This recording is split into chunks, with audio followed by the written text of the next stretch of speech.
Chapter 47. The Warning of the Trees. The next morning, the garden looked deceptively normal. Birdsong floated through the mist, dew sparkled on the grass, and the tear in the world was gone, as if it had never been. But Decima knew better. She could feel the ripple in the air, a faint vibration under her skin. Daniel sat on the steps of the cottage, sharpening a blade that now shimmered with runes she hadn't seen before. His shirt was off again, golden patterns flickering faintly across his chest and arms.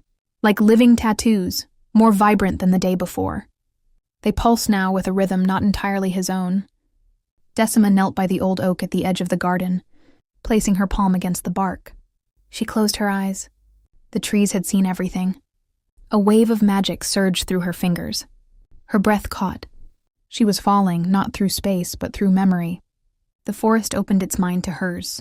She saw a younger world, one filled with towering dragons and witches who spoke to them in flame. She saw a man, his cloak made of feathers and bones, standing at the edge of a dying battlefield. He spoke words in a forgotten tongue and stole something from a fallen dragon's chest, a shard of soul light, burning in wrong. That was the binder, not born of magic but made from it, crafted by the desperate, broken by time, rebuilt by vengeance. He stitched magic together like torn cloth, using forest roots, blood, and the remains of dragon fire, and with it, he opened a door between worlds, not a portal, a wound. Decima gasped and tore her hand back.